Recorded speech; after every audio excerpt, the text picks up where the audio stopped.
Senhoras e senhores, boa tarde. A sessão está aberta. Passemos ao pregão, observada a ordem regimental. Pauta dos processos físicos é o número 7 da pauta, que é o RO 1735-2013-009. Relator, Dr. Jorge. Revisor, Dr. Marcelo. Terceiro votante, Dr. José Murilo. Inscrito, Dr. Eduardo Vicente Rabelo Amorim, pela recorrida. Só um minutinho, Dr. Jorge. Só esperar o Dr. Eduardo se paramentar ali.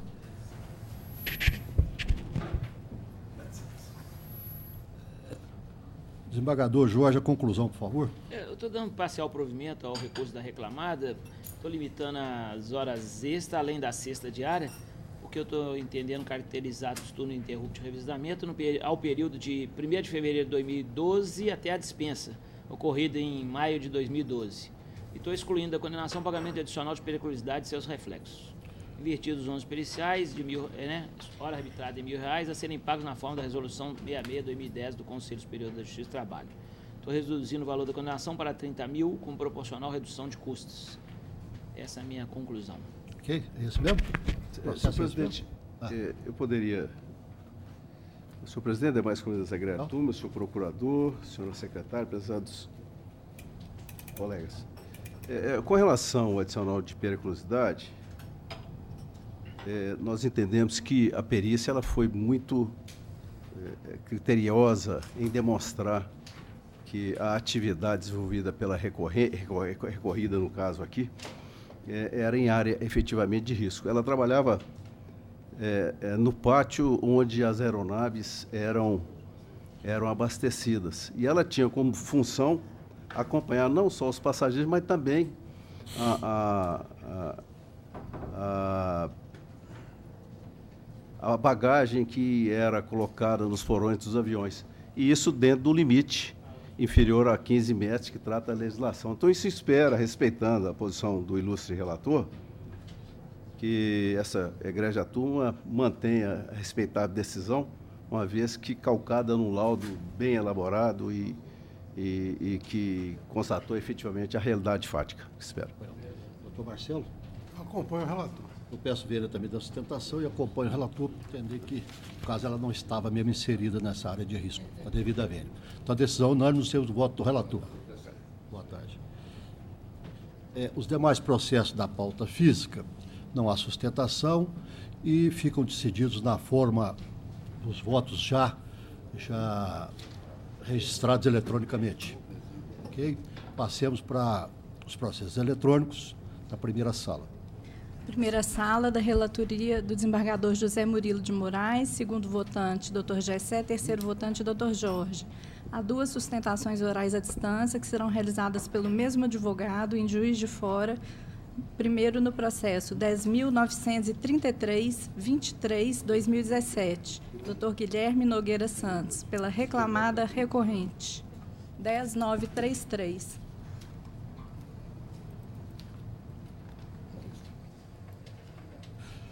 O senhor está nos ouvindo, doutor? Perfeitamente, senhor presidente. Então, pois não. Uma boa tarde, eu vou ler a conclusão do voto e passo-lhe a palavra. Com estes recursos do mérito dou-lhes parcial provimento ao do reclamante para lhe conceder os benefícios da gratuidade judiciária e acrescer a condenação como extras no período compreendido entre 1º/9/2012 e 24/7/2015, as horas excedentes da 8ª diária, com reflexo em repousos semanais remunerados, 13º salários, férias mais 1/3, aviso prévio indenizado e FGTS, 8% mais 40%. Observando-se o adicional convencional, a evolução salarial, os espelhos de ponto juntado aos autos, os termos das súmulas 264 e 366 do TST, o divisor 220, juros, correção monetária, descontos previdenciário e fiscal fixados na sentença. Ao da reclamada, dou-lhe parcial provimento também para excluir as horas extras de intervalo do artigo 253 da CLT e seus reflexos. Manter o valor arbitrário da condenação por ainda compatível. O senhor tem a palavra. Senhor presidente, boa tarde. Meu interesse maior é sustentar com relação ao intervalo 253 da CLT. Há alguma divergência com relação? Vou verificar. Doutor Gessé. De acordo. Doutor Jorge. De acordo. Então, todos os dois de acordo. Ficou prejudicado então, não é isso? Exatamente. Reitero as demais matérias. Pois não. Então, obrigado. a decisão é unânime nos termos do voto do relator. Próximo. É o processo 11.055/2015. O doutor Guilherme está inscrito pela reclamada recorrente. 11,55, deixa eu achar ele aqui. 11,55. Ele está lá em cima com a estrelinha. Aqui, 11. Não, isso. 11 mil, que eu estou achando, estou procurando 11,51. 11 mil, tá. Não, tá certo. Pois não. A numeração da pauta está errada. MRS Logística, né? 11 mil? Sim, senhor. É 11.0011.000, Tá. tracinho 55. Deixa eu ver aqui. Com este recurso, dou-lhe parcial provimento para estabelecer que a pensão mensal cessará caso o reclamante recupere a capacidade laborativa antes do marco final fixado na sentença. Mantém o valor habitado da condenação, por ainda compatível. O senhor tem a palavra, doutor. Excelentíssimo senhor presidente, excelentíssimos desembargadores, membros dessa mesa julgadora, representante do Ministério Público, colegas advogados e demais presentes, uma boa tarde. Senhor presidente, no que diz respeito à indenização por dano moral e à pensão vitalícia deferidas na sentença, data máxima vênia do voto de vossa relatoria, solicito a atenção desta nobre turma para alguns elementos da instrução processual que afastam a culpa da recorrente MRS na causação da patologia psiquiátrica da qual sofre o autor. Observem que as declarações da testemunha ouvida a rogo da recorrente na audiência de instrução, que foi realizada aos 26 de junho de 2017, indicam que a MRS ela não exerceu qualquer forma de assédio sobre o reclamante e que, abre aspas, não há ameaça ou punição caso não alcancem a meta, no caso, o controlador de tráfego ferroviário. E a testemunha ainda cresceu que, embora seja um cargo de responsabilidade, o cargo de controlador de tráfego ferroviário não é estressante. Como colega de trabalho do reclamante no Centro de Controle Operacional, o senhor Willer, testemunha ouvida a rogo da recorrente, ainda acrescentou que, abre aspas, nunca presenciou o reclamante ser vítima de assédio na empresa, fecha aspas. E a própria testemunha ouvida a rogo do reclamante declarou que não há ameaça ou punição caso não alcancem a meta, fecha aspas. Como se pode notar, excelências, a prova oral, ela dá conta de que a recorrente não exercia pressão psicológica sobre o reclamante e não fazia cobrança excessiva de metas. Tanto é verdade que os demais controladores de tráfego, colegas do reclamante, não apresentam e nem nunca apresentaram sinais de transtornos psicológicos. Todos os controladores de tráfego ferroviário, em especial o reclamante, receberam treinamento para exercer suas funções, no caso específico dos autos. O recorrido laborou em ambiente de trabalho sadio, como ficou claro ainda da instrução.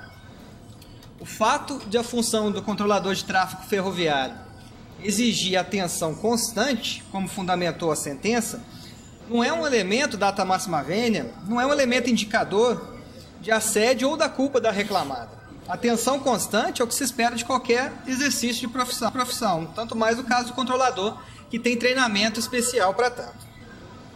E vejo ainda que no laudo pericial, o perito reconheceu que a patologia psiquiátrica ela é multifatorial. Na maior parte dos casos, o transtorno depressivo é uma patologia oriunda da predisposição genética e por isso não guardaria nenhuma relação com o trabalho do reclamante. Portanto, havendo elementos nos autos que indicam a ausência de culpa da reclamada, por certo a conclusão do laudo pericial merece ser afastada. Com base nessas razões, a recorrente MRS pede a essa egrégia turma um novo olhar sobre a prova oral produzida nos autos e, revendo o posicionamento adotado, dê provimento ao recurso ordinário interposto, inclusive quanto às demais matérias aqui reiteradas. Muito obrigado, uma boa tarde, excelência. Pois não, doutor. Aqui é interessante que esse empregado trabalhou por 26 anos sem apresentar nenhum problema. Então, logo ele foi mudado de função, foi alterado de função, a partir desse momento ele passou a apresentar problemas de saúde. Então, quer dizer, só daí há um indício de que isso foi o fator desencadeante da doença, foi exatamente essa alteração de função. E o perito, inclusive, fala nisso claramente e explica isso dessa forma também. Por isso que, como essa doença ela pode ser revertida, ele pode voltar a ficar apto para o trabalho, é por isso que eu estou limitando o pensionamento à data que, porventura, ele venha a recuperar a saúde, não até vitaliciamente. Eu mantenho a decisão, o doutor Gessé. De acordo. Doutor? De acordo. Doutor Jorge. Então, a decisão é unânime nos termos do voto do relator. Uma boa tarde, doutor. Boa tarde, excelência. Boa Obrigado. Tarde. Por nada. Há uma inscrição feita hoje com pedido de preferência advogada de fora da região metropolitana de Belo Horizonte, no processo 10.201-32-2013, Dr. Fernando Rodrigues da Silva, pelo reclamante recorrente. 10.000? 10.201. Deixa eu ver com qual número que ele está como número 5. Deixa eu ver. Numeração mudou tudo. Qual que é o número? 10.000 o quê? 10.201. Está fora de ordem, né? Tá. 10.204. 10.201, 32, 2013. É só um minutinho, porque o nosso... Aqui tem um problema no computador, está fora de ordem aqui, então a gente tem que procurar aqui. Mas já achamos aqui o 4, né?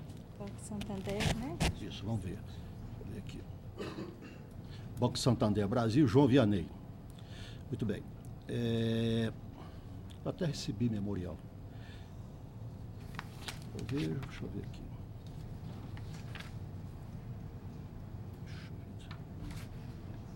Decisão grande. Com estes recursos, à exceção da questão relativa a intervalo intrajornada no apelo do primeiro reclamado por falta de interesse, declara a competência material dessa justiça para apreciar matéria pertinente ao repasse de contribuição para plano de previdência complementar. E no mérito, dou parcial provimento aos apelos. Ao do primeiro reclamado, para determinar que sejam observadas as avaliações de desempenho do reclamante apresentadas para apuração das diferenças salariais decorrentes da política de cargos e salários, grades ou grades, prevalecendo quanto às ausentes o critério de cálculo determinado na sentença e respeitado o período de 6 meses entre avaliações e aumentos. Ao do reclamante, para condenar o primeiro reclamado ao repasse à Santander Previ, Sociedade de Previdência Privada, do recolhimento de sua cota-parte e da cota-parte do empregado, autorizada a dedução respectiva, nos percentuais e valores determinados pelo regulamento do Santander Previ, e observadas as verbas definidas que compõem o salário aplicável. Determinar a atualização da tabela referente ao ano de 2004 pelos índices de reajustes coletivos a partir de 2005 para apuração das diferenças salariais da política de cargos e salários.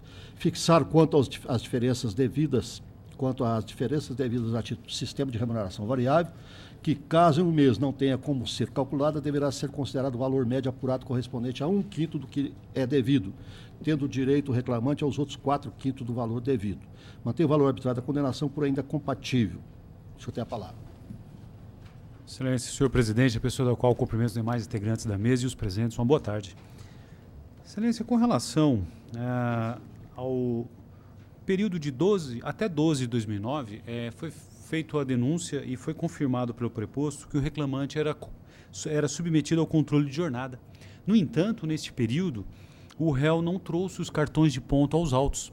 E a única testemunha ouvida foi um estagiário na época, e esse estagiário não trouxe nada a respeito do horário cumprido pelo reclamante, razão pela qual não se infirmou de nenhuma outra forma a jornada descrita na inicial.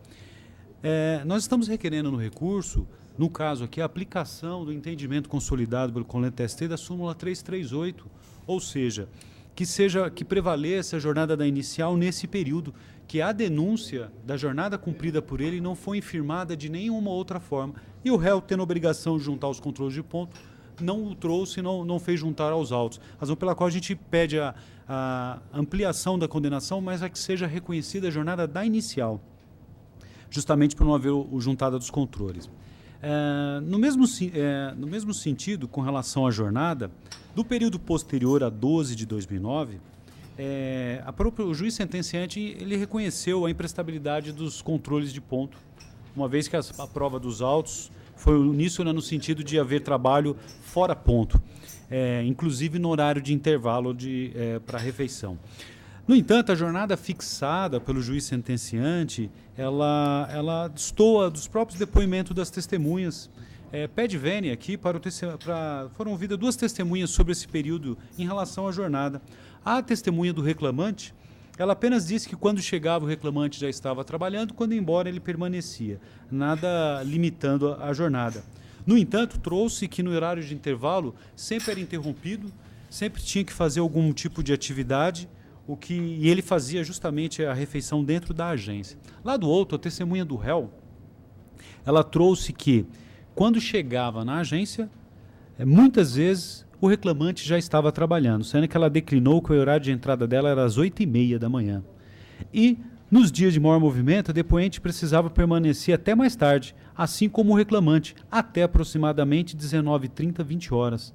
Eu trouxe uma jornada que, na maioria da parte dos controles da jornada que foi fixado, ela ultrapassa o limite. Inclusive, trouxe também que eles participavam de campanhas universitárias, que nesses dias iam às 19 horas para as universidades e ficavam até às 22 horas.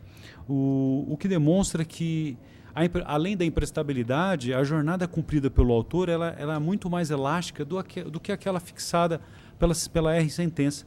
Pede-se, né, nesse sentido, a reforma para que seja ampliada a jornada de trabalho, que condiz com a realidade, o contrato realidade do reclamante. Com relação à política salarial de grades, Vossa Excelência até fez um resumo da proposta de voto. A primeira parte eu acabei não entendendo bem, mas com relação à política salarial, o que foi requerido, as diferenças foram deferidas. No entanto, a política salarial do réu, ela não define qual seria o salário referência. E a prova juntada nos autos que esse salário referência corresponde ao salário base, ou seja, aquele valor constante da tabela do réu refere-se ao salário base. E nós estamos pedindo também a reforma nesse sentido para que não se considere outras parcelas, apenas o salário base, para ficar dentro dos limites exatamente da política do réu com relação à política salarial. E por último, não menos importante também, com relação ao dano moral que está se pedindo uma majoração. Em relação ao dano moral pelo crime de desobediência. O autor, no trabalho dele, ele recebia os ofícios do judiciário para cumprimento de determinações judiciais, só que a incumbência dele era receber e repassar esses ofícios para uma área específica, que é a gerência de ofícios do banco. E lá é que eles tomavam as providências, se iam cumprir, se não iam cumprir, de que forma ia ser feito. Eles só tinham a incumbência de repassar, mas quem fazia toda a resposta, como ia ser feito ou não, essa própria área de gerência de ofícios. Mas isso não é o primeiro caso, eu já deparei com vários outros casos, mas um descaso absurdo dessa área do banco é que eles não respondiam às determinações judiciais, eram reiteradas essas determinações, eles quedavam inertes, não respondiam, e quando o oficial retornava à agência, ele acabava intimando quem? O reclamante, como se ele fosse o responsável por cumprir essa determinação. Resultado, acabou sendo autuado por crime de desobediência, para não ter que responder a um processo crime e eventualmente vir a ser condenado, ele acabou fazendo a transação penal, o que implicou não poder sair da residência dele após as 22 horas. Para viajar tinha que avisar, comunicar o juízo da localidade. Ou seja, transtornos mais variados, uma pessoa que trabalhou por cerca de 35 anos, mais de 35 anos numa empresa, sem ter tido nenhuma situação que o desabonasse, de repente se deparou com uma situação de, querendo ou não, de criminoso. Praticou o crime de desobediência, sendo que a ele não incumbia essa tarefa, essa atividade. Dessa forma, como existem vários outros casos onde o banco realmente não tem essa preocupação com quem recebe essas intimações, esses ofícios, requer que seja majorado o valor da condenação, justamente para que sirva de um caráter pedagógico, para que o réu se preocupe em responder as determinações judiciais e não deixe os seus empregados que estão lá na ponta, que não tenham menor autonomia para responder isso, sejam penalizados, como o caso do autor aqui. São essas considerações, muito obrigado. Pois não. Com relação a essa jornada de trabalho, eu examinei a prova aqui, examinei a sentença e até fiz uma pequena conclusão dessa forma. Destacar que tempo correto a jornada fixada na decisão de origem, em consonância com o que foi, em consonância com os depoimentos das partes das testemunhas, com o princípio da razoabilidade e com as regras de experiência comum subministrada pela observação do que ordinariamente acontece. Na vez que se falar em prevalência dos horários apontados na inicial, está vendo. Aí eu vejo os depoimentos das testemunhas nesse ponto, aí vem explicando, etc. Com relação à indenização, eu estou mantendo a indenização que foi fixada em R$10 mil, eu estou mantendo achando que está razoável. A questão das políticas de salarial, também eu estou determinando a aplicação aqui de acordo com as normas, e hoje, no haver as normas, tem que ser observada o que consta da inicial. E essa questão aí realmente do crime de desobediência, eu acho que se o gerente tivesse informado o juiz, talvez, que não competia a ele dar a resposta mais ao departamento jurídico, provavelmente o juiz teria determinado ao departamento jurídico que fizesse desse essa resposta sob pena de talvez ele não tenha feito essa informação, e aí o juiz acabou tomando providências contra o gerente. Eu já tive casos aqui, por exemplo, que o gerente me informou que não cabia ele responder, que ele tinha encaminhado. Eu tomei as providências contra o setor responsável. Eu acho que caberia isso. Mas, de qualquer forma, como houve esse problema com ele, eu estou mantendo essa indenização em R$10 mil. Mesmo porque essa diferença, esse processo aqui vai dar muitíssimo mais do que isso. Doutor Jacé? Senhor presidente, acuso o recebimento do memorial. Vou pedir vênia, porque não constou no meu voto eletrônico, mas para ficar vencido na questão da preliminar de competência material, sim. Da contribuição de previdência. É a posição de Vossa Excelência. E quanto ao restante, eu vou pedir vênia da sustentação muito bem colocada, mas vou acompanhar o voto de Vossa Excelência. Doutor Jorge? De acordo. Então, doutor Jacé fica vencido na questão da competência, dos repasses para a Previdência, que já é a posição dele. Então, a decisão, nos termos do voto do relator, e qualquer coisa também, nós estamos aqui para responder os embargos declaratórios, porque às vezes, porque a matéria é meio complexa, pode ser que escape alguma coisa, nós estamos à disposição. Mas não? Okay, boa tarde. Muito obrigado, boa tarde, bom trabalho a todos. Número 8 da pauta. É o RO 10.436, 30/2017. Inscrito o Dr. Edson Gutierrez pela reclamada recorrente.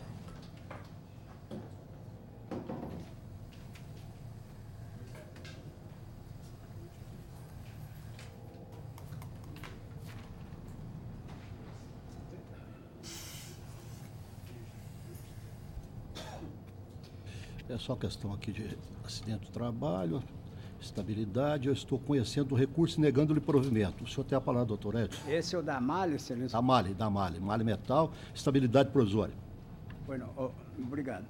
Senhor presidente, aqui a douta Vara do Trabalho, por intermédio do seu douto juízo, entendeu que ficou configurado o acidente de trajeto. Mas data máxima vênia, senhor presidente, e aqui repeliu o pedido de danos morais. Mas data máxima vênia, não se nega que houve uma ocorrência. Não se nega. O que acontece? Primeiro, com relação ao alegado acidente do empregado, desde já se diz que não há que se falar em estabilidade, porque sequer houve o benefício previdenciário. Por outro lado, senhor presidente, o reclamante sempre usava o transporte da empresa. Então, segundo a alegação, ele, 3 vezes consecutivas, ele não conseguiu, ele foi de bicicleta para o trabalho. Foi de bicicleta. Quando, evidentemente, a empresa tinha a seu dispor o transporte fretado por ela. Mas o reclamante optou por usar a bicicleta. Então, vejam, Vossa Excelência, houve um acidente, houve uma vértebra, o seu próprio médico, senhor presidente, entendeu que não restou evidenciada qualquer incapacidade do reclamante após seu retorno ao trabalho, porque, segundo o relatório médico 27/1/2017, pelo médico ortopedista, senhor assistente, não havia qualquer sequela. Não houve, pois, senhor presidente, impedimento para o autor que pudesse trabalhar. E assim, senhor presidente, em que pese a ocorrência desse fato, narrado pelo próprio recorrido, o autor, esse não lhe teve assegurado qualquer benefício previdenciário. Então, dentro desse contexto, data máxima vênia, pediu vênia a Vossa Excelência, não só foi repelido o problema de indenização por danos morais, como também aqui não há que se reconhecer a estabilidade, porque, na verdade, o reclamante desprezou o transporte oferecido pela empresa e optou por ir de bicicleta, quando sofreu o acidente, caiu e machucou uma vértebra. Então, espera-se, pois, senhor presidente, com a devida vênia, que seja provido o recurso da empresa para que se julgue totalmente procedente a demanda. Aqui, salvo melhor juízo, não há condenação em danos morais. Não há. Só mesmo de acidente de trabalho e estabilidade. E o acidente realmente foi de percurso, que é considerado acidente de trabalho. No caso aqui, que ele estava indo para o trabalho, então é considerado como acidente de trabalho. E a questão da invalidade, realmente ele não recebeu o benefício previdenciário, mas foi constatado posteriormente que ele estava, quando ele foi dispensado, ele estava adoentado, inclusive o médico falou aqui, pela análise de uma tomografia realizada no dia 15/2. O juiz informou, pela análise das conclusões do exame de tomografia juntado pelo reclamante, realizado em 15/2, verifica que quando da dispensa, o reclamante estava com a sua costela fraturada, ele até teve que mudar de função. Então, em razão disso, que eu estou mantendo a decisão. Doutor Jacé. De acordo. Doutor Jorge, decisão unânime nos termos do voto do relator. Boa tarde, doutor. Próximo. O número é um ROPS, é o 11.358, 37, 2017. Inscrita a doutora Márcia Ellen Cambraia Lotte pela recorrente reclamante. Scarlett Lorraine. Tá. Alma viva.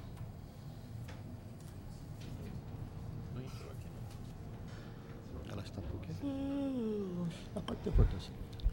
Pronto. Com este, o recurso do mérito dole parcial provimento para reconhecer a data de admissão como sendo 19/5/2016, condenando a reclamada ao pagamento dos salários do período de 19/5/16 a 1/7/16, com incidência de FGTS 8%, retificação da CPT-PS para constar a nova data de admissão, bem como o pagamento de horas extras excedente da 36ª semanal, com reflexo em repouso, 13º, férias mais 1/3 e FGTS 8%. Incide contribuição previdenciária, salvo no FGTS, sendo que isso deverá ser depositado na conta vinculada diante da natureza da dispensa. A natureza da dispensa foi pedido de demissão. Aliás, justa causa, me parece. Arbitro a condenação, valor de R$ 4.500, com custas de R$ 90 pela reclamada. A senhora tem a palavra, doutora. Muito obrigada, excelência. Uma boa tarde aos senhores, boa tarde a todos. Eu peço que os senhores, inclusive Vossa Excelência, revejam essa decisão a respeito, principalmente, da questão da justa causa. Porque consta dos autos a entrega efetiva de atestados médicos, está comprovado nos autos essa entrega, e o que temos aqui é que, a partir de 2 únicas advertências havidas em fevereiro e abril, não houve mais faltas injustificadas. As faltas que houve foram efetivamente confirmadas e justificadas por atestados médicos e não podendo, assim, prevalecer uma norma interna da empresa que tratava das questões de várias faltas injustificadas serem passíveis de demissão por justa causa. No outro sentido também, já pacífico, a necessidade de uma gradação de penalidades, porque se a desídia propriamente dita, faltas e atrasos, etc., não são faltas, não são penalidades, são praticadas pelo reclamante, passíveis de uma rescisão contratual abrupta, como é o caso da demissão por justa causa, sem a penalidade máxima para o contrato de trabalho. Então, a partir da comprovação nos autos de que as faltas havidas pela reclamante foram justificadas por atestados médicos, eu peço que Vossa Excelência reveja essa posição e os demais julgadores acolham o recurso.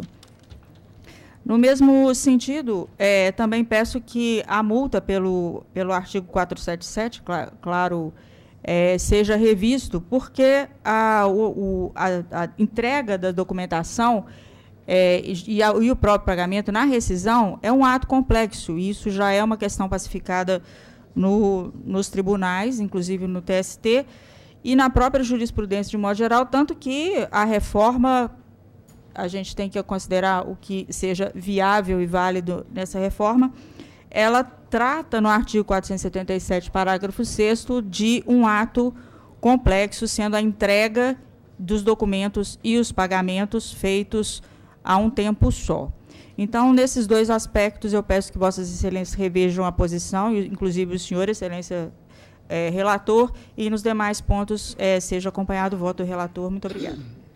Aqui eu acentuo o seguinte: como pontuado pelo juiz singular, da análise dos cartões de ponto, conclui que os atestados médicos trazidos pela reclamante foram todos corretamente observados. não havendo que falar em faltas injustificadas dos dias 17/2, 7/6, 19/6, 20/6, 21/6, 8/7, 9/7, inclusive já estando a reclamante demitida quanto das duas últimas datas. Ao que se nota, a ruptura do contrato se deu não por ato isolado, eis que, mesmo advertida, a reclamante persistiu infringindo o contrato e as normas da empresa. E, em razão disso, o juiz aplicou, reconheceu a justa causa, confirmou a justa causa, eu também estou confirmando. Doutor Jacé. Senhor presidente, eu vou pedir vênia para ficar vencido apenas na questão relativa ao processo seletivo, que é o posicionamento que eu já adoto em todos os processos, mas quanto ao restante, eu vou acompanhar integralmente você. Doutor Jorge. De acordo. Então, por maioria, por unanimidade, salvo na questão do processo seletivo, do período do processo seletivo, que o doutor Gessé não considera como período de emprego. Né? Muito obrigada, excelências. Uma boa tarde. Boa tarde. Próximo. É o processo 582-45/2015, inscrita a doutora Luísa Maria Velar Rodrigues, pelo reclamado recorrido. 11.582. Reclamado recorrido. Cláudia Tios e Banco Triângulo. Muito bem. Também recebi memorial. Com esse recurso do mérito, dou-lhe provimento para afastar a prescrição total quinquenal pronunciada na sentença e declarar a prescrição parcial das parcelas anteriores a 9/10/2010, determinando o retorno dos autos à origem para julgamento dos pedidos formulados na inicial, a fim de se evitar supressão de instância e ofensa ao duplo grau de jurisdição, como se entender de direito. Só ver o negócio aqui. Não, peraí.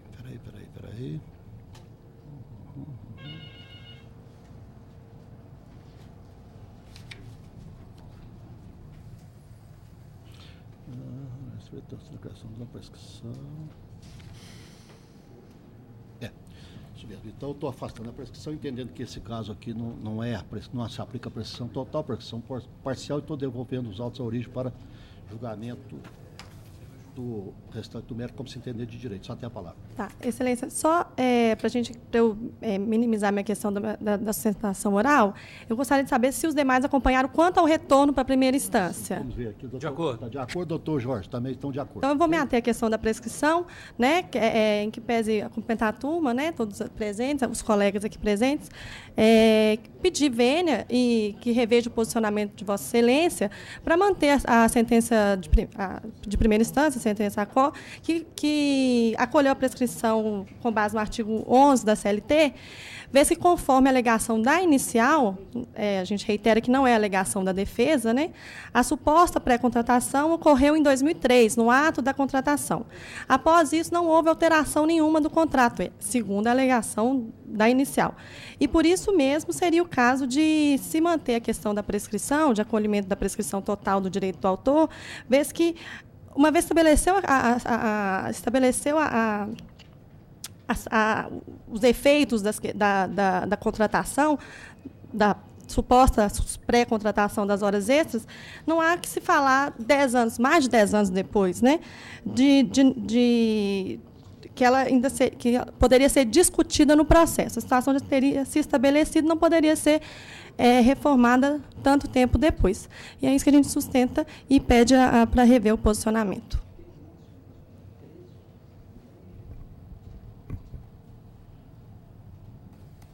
Pois não. Bom, aqui eu cito, inclusive, acordos aqui do TST, nesse sentido. O doutor Gessé está de acordo, né? O doutor Jorge está de acordo também. Então tá, joia. Obrigada. Bom dia. Boa tarde. Viu? Pois não.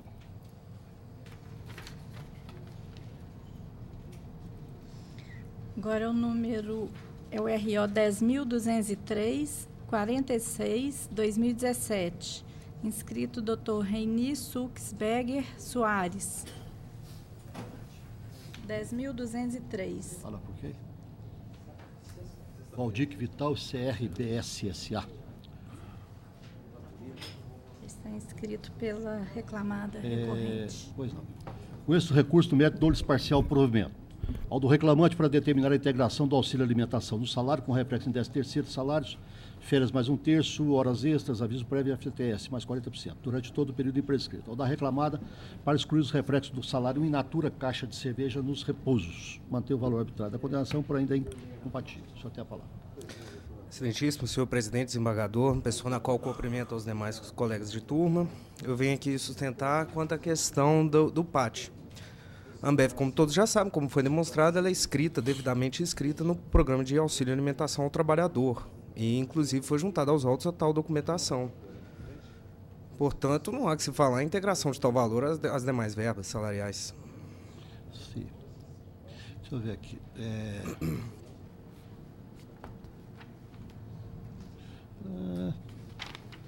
O trabalho foi admitido em 2008, a comprovação do Pacto da Norma Coletiva, da auxílio alimentação se refere a posterior à sua contratação. O mesmo se verificando em relação à inscrição reclamada no PAT. Que essa comprovação se deu após 2008. É por isso que eu estou mantendo, é por isso que eu estou dando essa integração. Doutor Jacé. De acordo. Doutor Jorge. De acordo. Qualquer dúvida? Obrigado, excelência. Não? Boa tarde. Pois não, boa tarde. Próximo. Não tem mais inscrição. Bom, então os demais processos de minha relatoria, não há mais sustentação oral anotada, né, para ser feita. Declaro que todos os processos foram decididos em conformidade dos votos já registrados eletronicamente. Apenas confirmar... Há dois processos, né, que foram serão retirados de retirados pauta, de pauta por causa daquele problema da suspensão em virtude de UJ, recurso repetitivo, etc. Não, exatamente, já foram retirados. E tem mais um, doutor, que ele foi incluído sexta-feira, por engano, não foi publicado por inconsistência do PJE. O 10.762, nós vamos retirar também. Esse está retirado de pauta também por problema de consistência no sistema. Pois não. Então vamos passar então à sala do doutor Jorge, né? Sim, senhor. Sala do doutor Jorge, pode apregoar, por favor.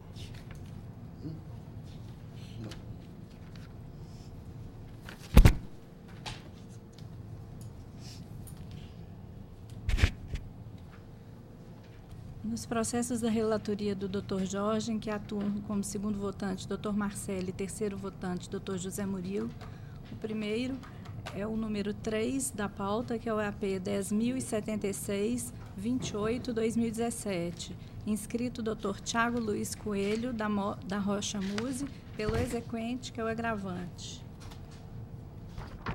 Primeira opção, né, doutor Jorge? Primeira opção. Por favor, Só estou vendo de quem que eu recebi o memorial, quem assinou, acho que foi o doutor Tiago. Todos pela primeira. Trouxe o memorial aqui que eu recebi. Só um segundo. Foi o doutor Tiago mesmo, tá? É agravante. Memorial. Primeira opção. Primeira opção. Doutor Marcelo também, primeira opção. É, né? sim. Então, eu estou conhecendo o agravo de petição interposto, no mérito estou dando provimento. Estou afastando a ilegitimidade ativa da reconhecida e determinar ao juízo de execução que examine o mérito dos embargos terceiro, proferindo nova decisão, como entender direito, ficando prejudicada a apreciação dos demais matérias tratadas no apelo. Custo pelo agravado, importe 44,26, isento. Está satisfeito, né? Perfeitamente. Doutor Marcelo, de acordo, eu também estou de acordo. Então, a decisão unânime do voto relator. Próximo, boa tarde. Número 37 da pauta, RO 11.120-26-2017. Inscrito o Dr. Edson Gutierrez pela reclamada recorrida. Sabino Tecidos Miguel Bartolomeu. Eu já tinha despedido o doutor, mas ele está aí firme, aí, foi embora não. Doutor Jorge, a conclusão, por favor. Vamos lá. Eu não conheço do recurso por incabível. Doutor Edson está satisfeito também, né? Doutor, de acordo, eu também estou de acordo. Decisão unânime do seu voto relator. Dessa vez fiquei, senhor. Dessa vez. Tá bom. Obrigado, boa tarde. Boa tarde. Satisfeito, tá bom. Posso para o próximo? Pode. Número 9 da pauta, RO 10.273-53-2017. Inscrita a doutora Helena de Cássia Rodrigues Carneiro, pela autora, que é recorrente. A doutora Helena encontra-se inscrita também em mais dois processos. Esperar, né? Vamos nesse primeiro aqui. Primeiro que ela fica satisfeita, o resto depois nós vamos saber. Doutor Jorge, a conclusão, por favor. Essa questão da CNE agora é consenso da turma, então. Estou conhecendo o recurso interposto pela CNA, no método dando provimento parcial para condenar o reclamado ao pagamento da contribuição sindical rural nos exercícios de 2011, 12 e 13, nos termos da fundamentação. Essa é a minha conclusão. Só está satisfeita com isso aí? Sim. Então, o que pode dizer mais? Doutor Marcelo? De acordo. Eu também estou de acordo. Então, a decisão unânime, nós temos o voto relator Esse dispensado. ela está de acordo. Vamos Então, ver o resto. Tem um aí que eu não sei se é dessa sessão. Qual? Número 24 da pauta, que é o RO 10.757, 22/2017. Confederação, deixa eu ver aqui. 10.757. Esse aí negou o provimento. Por que negou? Esse eu estou conhecendo e negando. Está conhecendo e negando porque... Ah, sim, está entendendo que numa comprovação de que ele realmente seja devedor das contribuições para a questão de módulos. Ou... Isso mesmo. Só tem a palavra. Está conhecendo e negando. Excelentíssimo senhor desembargador presidente, Luz Procurador do Trabalho, Egrégia Turma, boa tarde. Excelência, neste processo, apesar do ilustre relator ter entendido que não houve prova do enquadramento sindical, a autora juntou aos autos um CCIR, que está no ID 384C62A, que prova que a propriedade do réu tem 2,45 módulos rurais, ou seja, de acordo com aquilo que o Decreto-Lei 1166 exige. Entretanto, o que pode ter causado confusão neste caso é que o contribuinte está enquadrado na linha B do Decreto-Lei 1166 de 71. E a linha B diz: quem, proprietário ou não, e mesmo sem empregado, em regime de economia familiar, explore imóvel rural que lhe absorva toda a força de trabalho e lhe garanta subsistência e progresso social e econômico com a área superior a 2 módulos rurais da respectiva região. Excelência, o módulo rural ele é calculado de acordo com a exploração da terra. Se não há exploração, não há módulo rural superior a 2 módulos. E como neste caso, no documento emitido pelo INCRA, não há informação de empregado, não há empregado declarado em nome do contribuinte, e este explora a propriedade, é porque este explora em regime de economia familiar, por não possuir empregado. O módulo rural, a definição dele está no Estatuto da Terra, que é a Lei 4.504/64. E a definição do módulo rural é exatamente o que dispõe a linha B do Decreto-Lei 1166 de 71. Se me permitem citar o artigo 4º desta lei, diz em seu inciso 3º, módulo rural, a área fixada nos termos do inciso anterior.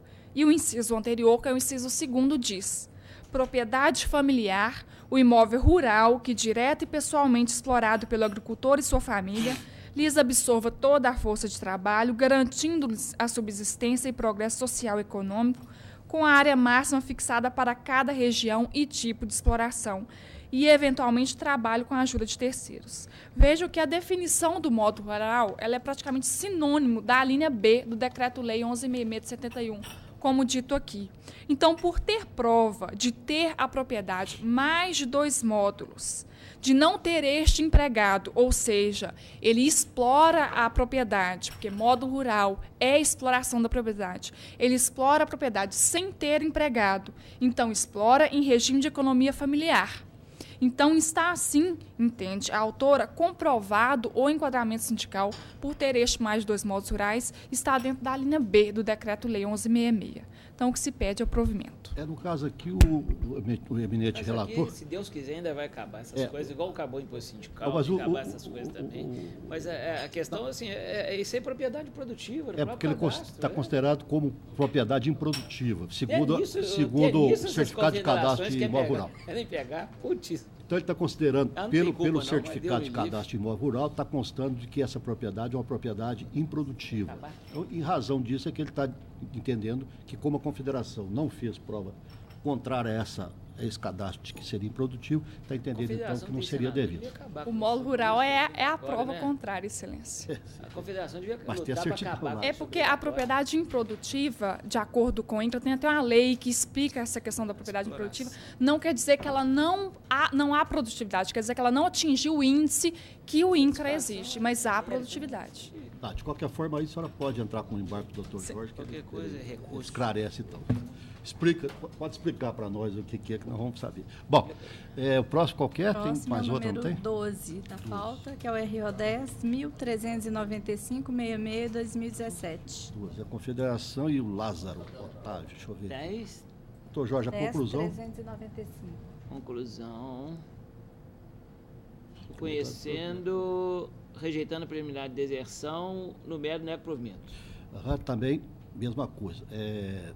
Está negando provimento, entendendo que cabia a CNA comprovar de forma segura a condição do recorrido de devedor das contribuições rurais cobradas nesta ação. Isso. Não foi feito. Só tem a palavra. Excelência, é a situação quase que idêntica, porque o modo rural também foi provado nessa propriedade, de acordo com o documento emitido pelo INCRA. O que diferencia aqui é que o contribuinte juntou uma documentação que comprova que ele arrendou a propriedade. E o decreto 59.566 de 66, em seu artigo 40, diz: o arrendador é obrigado, inciso 4º, a pagar as taxas, impostos, foros e toda e qualquer contribuição que incida ou venha incidir sobre o imóvel rural arrendado, se de outro modo não houver convencionado. Então, entendemos assim que ele é o sujeito passivo, devendo pagar a contribuição sindical rural. Perfeitamente. É a mesma coisa, tá? Doutor Marcelo? Acompanho o relator. Tá, me peço ver, estou acompanhando o relator. Boa tarde. Viu? Muito obrigada, boa tarde a todos. Boa tarde. Acabou do doutor Jorge? Não. Número 28 da pauta, RO 10.963-47-2014, inscrito Dr. Guilherme Anastácio Ribeiro da Silveira, pela reclamada recorrente, construtora OMS. Qual 28 da pauta. 28 da pauta. É 10.963? 10.963. Ivonildo dos Santos e construtora OMS. Então tem 10.963 tem 2. Tem. É o 47/2014. CEMIG, isso mesmo. Doutor Jorge, a conclusão, por favor. Vamos lá. Estou rejeitando a preliminar de nulidade arguída no recurso da primeira reclamada no método parcial provimento aos apelos das RES para excluir da condenação a indenização relativa a despesas futuras, tratamento, exames, etc., letra C do dispositivo de folhas 2034. Estou reduzindo as indenizações de danos morais e estéticos a 50 mil cada uma, bem como para reduzir a 46.200 a indenização de danos materiais deferida na origem.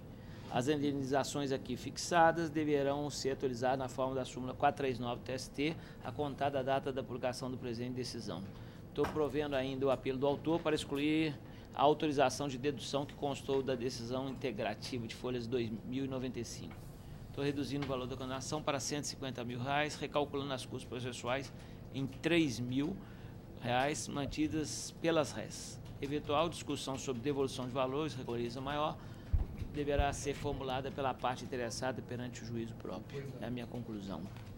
Deixa eu ter a palavra. Satisfeito, excelência. Satisfeito? Doutor Marcelo? De acordo. Eu vou pedir vênia, não lancei o lance, mas eu vou pedir vênia só nessa questão, eu vou ficar vencido nessa questão da dedução de seguro de vida, que eu entendo que deveria ser deduzido, tá ok? Pois não. Então tá certo, eu fico vencido nesse aspecto.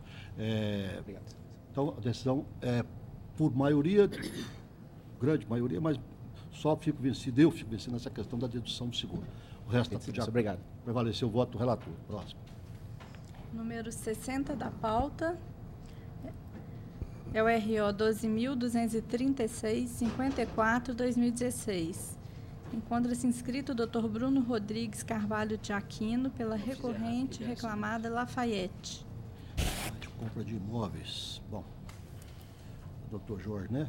Doutor Jorge, a conclusão, por favor. Muito bem, eu estou conhecendo o recurso ordinário interposto pela sexta ré, rejeitando a preliminar de inépcia inicial e no método negando provimento. Está negando provimento do recurso, só tem a palavra. Excelentíssimo senhor presidente, excelentíssimo senhor desembargador relator, doutor Jorge Berg de Mendonça, na pessoa de quem peço vênia para cumprimentar os demais integrantes desta colenda turma, servidores deste tribunal, advogados, advogadas, boa tarde. Vou requerer aqui que seja revisto o voto do eminente relator e que Vossas Excelências, revisor e terceiro votante, hajam contrário a essa decisão, data máxima vênia, por 2 pontos. Mas primeiro tenho que salientar as questões de fato do processo. Estou pelo arrematante no processo, o recorrente, que é um dos réus na ação de anulação, onde este não é devedor de verbas trabalhistas, não era parte no processo trabalhista, sabendo, na fase de execução definitiva, do leilão judicial realizado pela Justiça do Trabalho, ele entrou, arrematou o bem, fez todo o procedimento devido, inclusive com tirada de certidão de registro de imóveis, onde não constava nenhum impedimento, arrematou, pagou o bem, o reclamante recebeu o dinheiro, pagou todos os tributos e registrou no registro de imóveis a arrematação, a carta de arrematação. A carta de arrematação, ela foi registrada, a arrematação é datada de 13/7/2016, com a carta registrada em 3/8/2016. Em 2017, quase um ano depois, no mês 6 de 2017, é surpreendido com uma ação alunatória, onde terceiros alegam ser proprietários desse bem. E com escritura pública de compra e venda datada de 2010, sem qualquer registro no competente cartório de registro de imóveis. Esses são os fatos. No processo de anulação só é alegado a propriedade.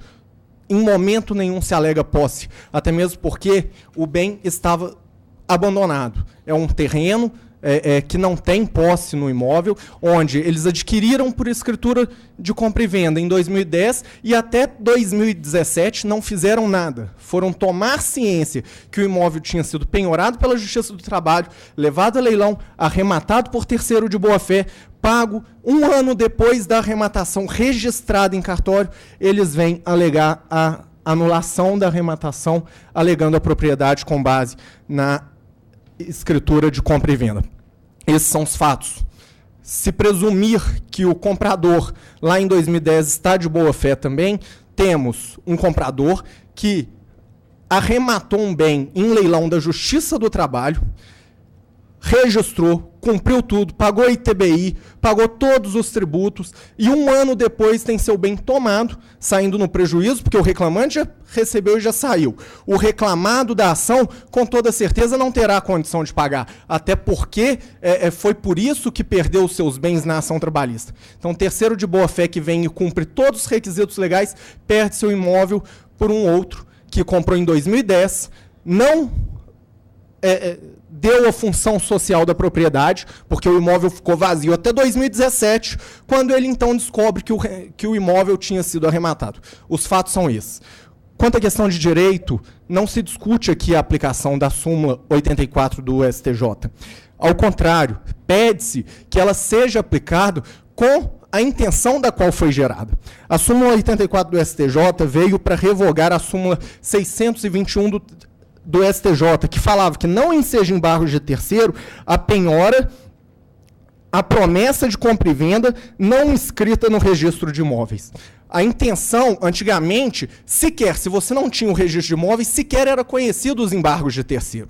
A súmula 84 veio, não, temos que conhecer os embargos de terceiro e estudar no mérito caso a caso. Só que não autoriza a aplicação para procedência de todas as ações, seja por escritura de compra e venda, seja por contrato de promessa de compra e venda. Inclusive, trago aqui o precedente que gerou a súmula 84, um dos fundamentos, que é o RESP 188 de 89, foi o voto do eminente ministro Bueno de Souza à época, que ele fala em seu voto. O que se recomenda, sim, data vênia, que os embargos de terceiro em casos tais não sejam, só por isso, liminarmente recusados, mas devidamente processados, decididos como de direito, as instâncias locais incumbindo conhecer e apreciar as alegações e provas deduzidas em juízo.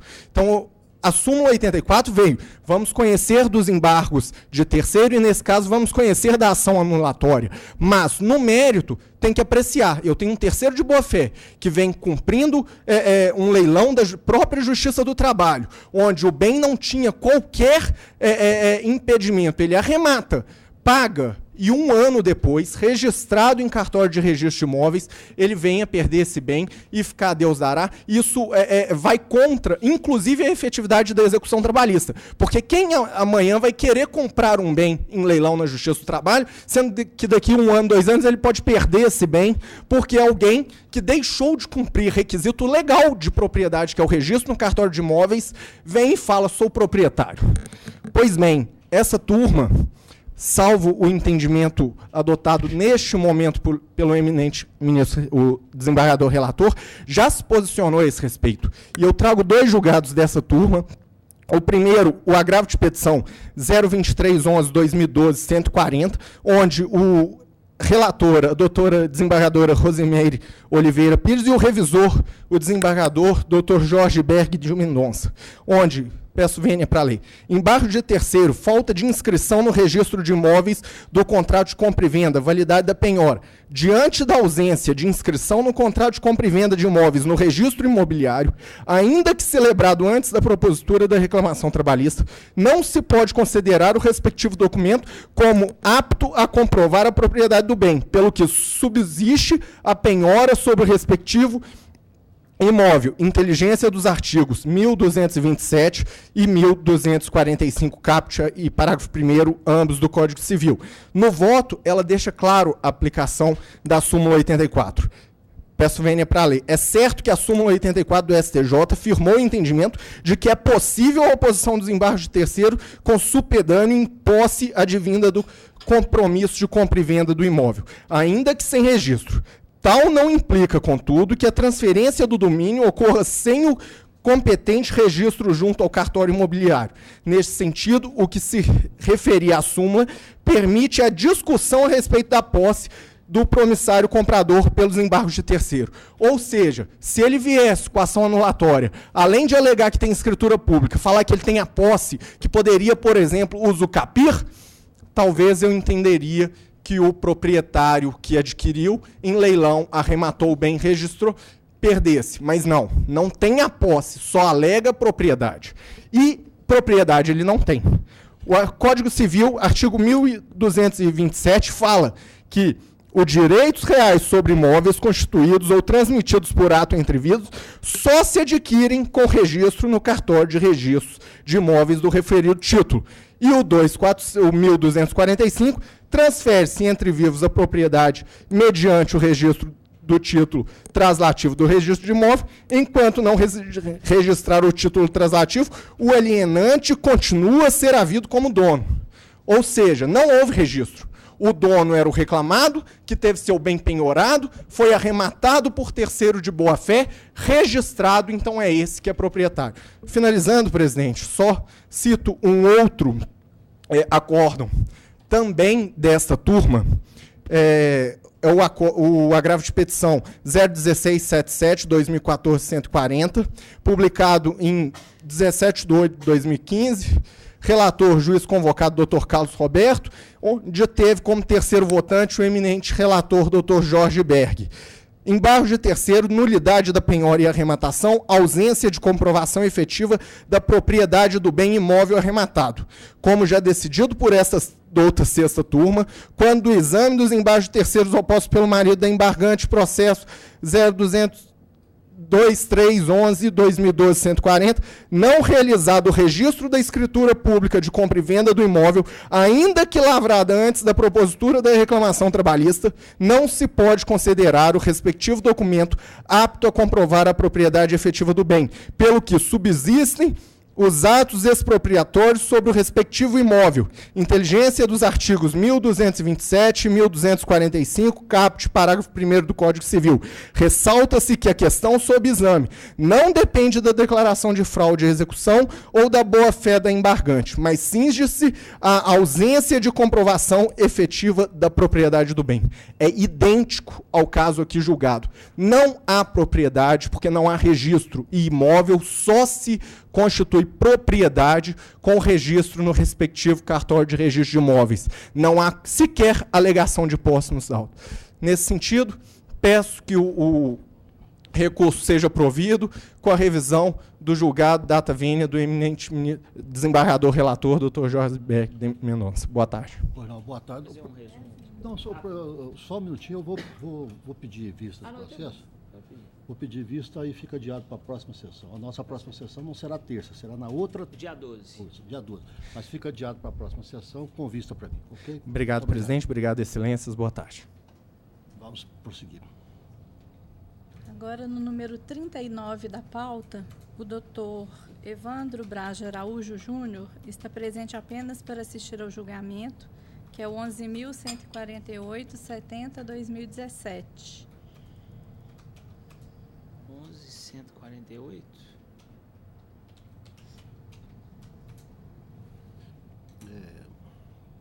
Já abriu aí? Conheço e nego. Só um minutinho. Qual que é o número? É o 11.139. 39. Deixa eu só achar aqui. Nas outras pautas a numeração está aqui. Vai estar lá embaixo. É isso, Márcia? Porque não estava inscrição, não. Ah, tá lá embaixo. Tá certo. Conheço e nego. Deixa eu só achar aqui. Carme e Caixa Econômica, né? Isso. Está conhecendo e negando provimento, quebra de caixa, gratificação de função, recebimento cumulativo. Doutor Marcelo? De acordo. Eu também peço vênia, estou de acordo. Ok? Decisão unânime, nós temos voto do relator. Próximo. Não há mais advogado inscrito. Bom, então, eu declaro... Só registrado. Os memoriais, Está escrito? não sei se tem gente. Nesse caso aqui não, né? Na outra sala. Declaro, então, que todos os demais processos de relatoria do doutor Jorge foram decididos em conformidade com os votos eletrônicos já registrados. Ok? Votos registrados eletronicamente. Bom, então vamos para a sala de 14:03 do doutor Gessé. Do GC. Doutor Gessé. Pode apregoar. Gessé. Primeiro processo de... Boa. 17 dele. Agora as numerações são normais. Processos da relatoria do Dr. Gessé Cláudio Franco de Alencar, segundo votante Dr. Jorge, terceiro votante Dr. Marcelo. O primeiro é o número 4 da pauta, que é o AP 10.331/75/2017. Inscrito Dr. Eduardo Vicente Rabelo Amorim, pelo exequente, que é o agravado. Pois não? A conclusão, por favor. Conheço dos agravos de petição interposta pelo executado pela União Federal e, no mérito, nego o provimento ao da União Federal e dou provimento parcial ao do executado para reduzir os honorários periciais para R$ 1.500. É o meu voto, senhor presidente.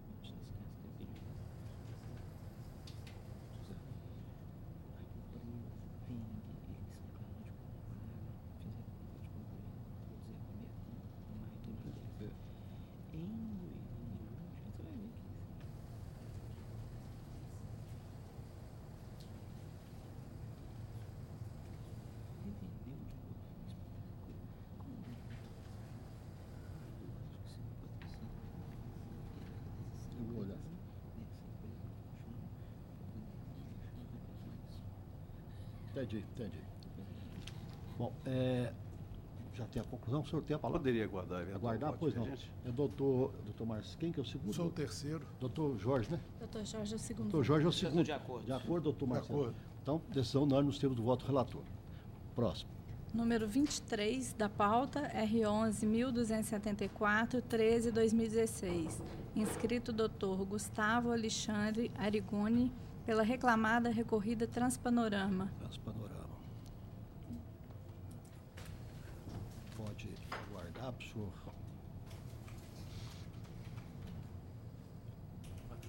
Boa tarde. Conheço o recurso ordinário do reclamante no mérito dou-lhe parcial provimento para condenar a reclamada ao pagamento de horas subtraídas do intervalo interjornadas de 11 horas, conforme se apurar nos diários de bordo, acrescidas do adicional legal ou convencional, que for mais benéfico, e reflexos no repouso semanal remunerado, aviso prévio, férias mais um terço, 13º salário, FGTS com 40%. Domingos e feriados não compensados ou quintados de forma dobrada, com reflexos em aviso prévio, férias mais um terço, 13º salário, FGTS, multa de 40%, conforme se apurar em liquidação, e diferenças de horas extras pagas devido à não integração do adicional noturno na sua base de cálculo. Arbitra a condenação, importe de R$10.000, com custo de R$200 pela reclamada. O senhor tem a palavra? Pois não.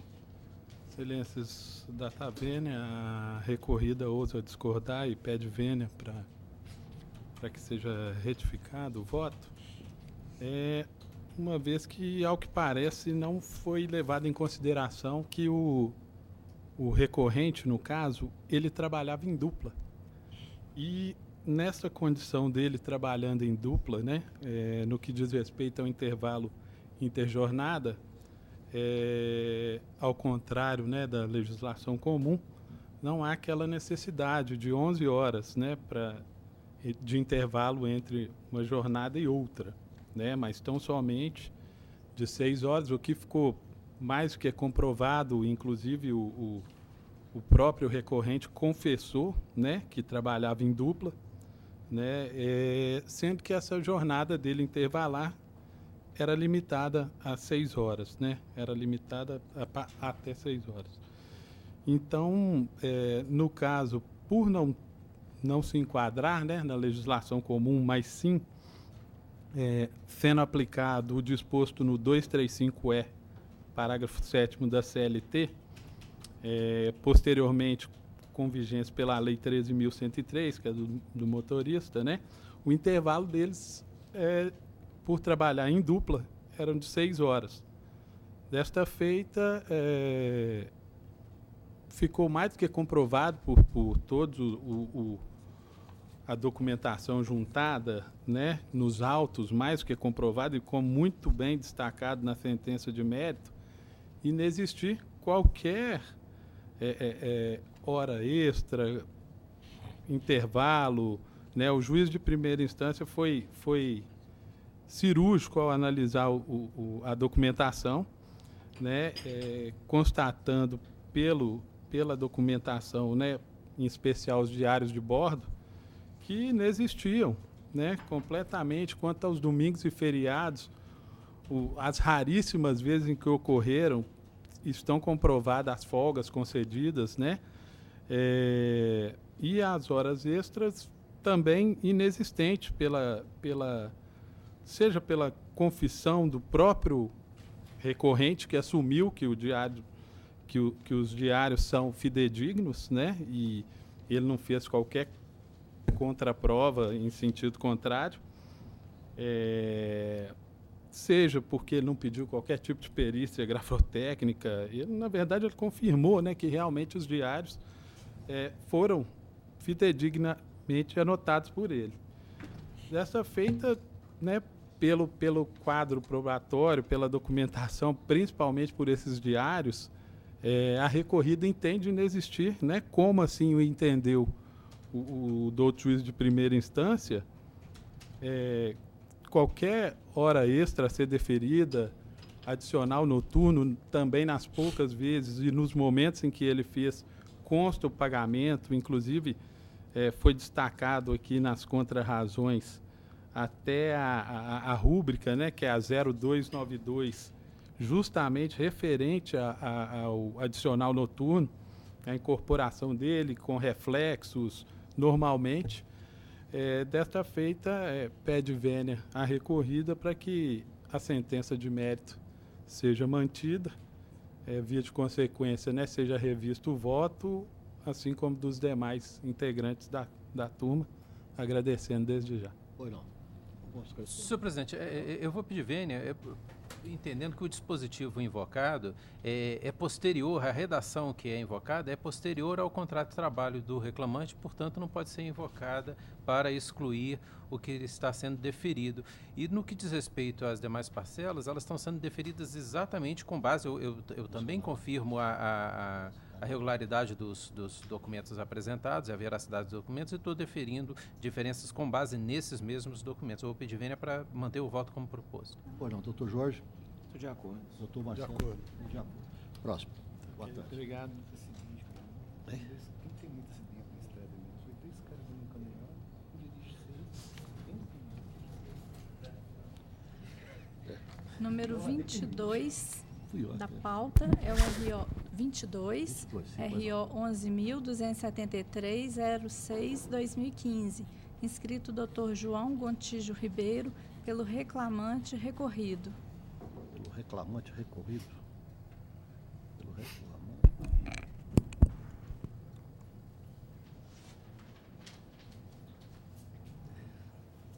Peraí. Acho que ele é Acho que tá recorrido com, também, recorrido também, né? cadastro Recorrente errado. recorrido. Pois não. Doutor Gessé, a conclusão do voto, por favor. Senhor presidente, eu não estou conhecendo do recurso ordinário do autor por inexistente. Estou conhecendo o recurso ordinário do primeiro e segundo reclamados e, no mérito, dou-lhe parcial provimento para determinar que as férias referentes aos períodos aquisitivos 2010, 2011, 2011, 2012, 2012, 2013 devam ser pagas de forma simples, acrescidas de 1/3, reduzindo o valor arbitrado da condenação para R$17 mil, com custo de 340 pelos réus. Senhor presidente, se Vossa Excelência me permitir, exatamente, só para poder facilitar a sustentação, eu estou entendendo, com base na jurisprudência dessa egrégia turma, de que apenas os recursos ordinários do primeiro e segundo reclamados foram recebidos pelo juízo de origem, mas não o recurso interposto pelo autor. Não houve despacho de recebimento do recurso ordinário interposto pelo autor. E por essa razão, e cito o precedente dessa turma, eu dele não estou conhecendo. Bom, então o senhor tem a palavra. Senhor presidente, ilustre representante do público, demais colegas, demais desembargadores. Esta ação é uma ação que eu represento um vendedor que trabalhou nessa empresa por muitos anos. É uma empresa que é uma franquia que vende diretamente, só vende nos salões de beleza, cosméticos, shampoos, produtos para a pele e para cabelo. Eu juntei nos autos, são cópias do Estado de Minas, onde eles fazem os anúncios, e aonde, desde o ano 2000, eu consegui, ele foi no Estado de Minas, com essas datas, juntou-se também o comprovante que pagou no Estado de Minas, a cópia, e é fácil de comprovar, aonde os anúncios são até idênticos. O telefone de 2000 é o mesmo de hoje. A empresa de cosméticos contrata início imediato, carteira assinada com experiência em vendas externas, 25, 40 anos, com veículo próprio. Então, e realmente seria impossível um vendedor andar com uma mala carregando dezenas de produtos na rua para mostrar. Esse produto que era vendido e que ele usava a mala, por isso é que se exigia o uso de veículo. E realmente seria impossível trabalhar sem o veículo. E a empresa simplesmente dava a gasolina. Não pagava seguro, qualquer prejuízo que tinha era do funcionário e qualquer outro custo. E não pagava nenhuma aluguel, nada. Então, foi reivindicado um aluguel, né? Ou como salário indireto, ou como aluguel do veículo. E a ilustre magistrada, simplesmente, na sua sentença, ela colocou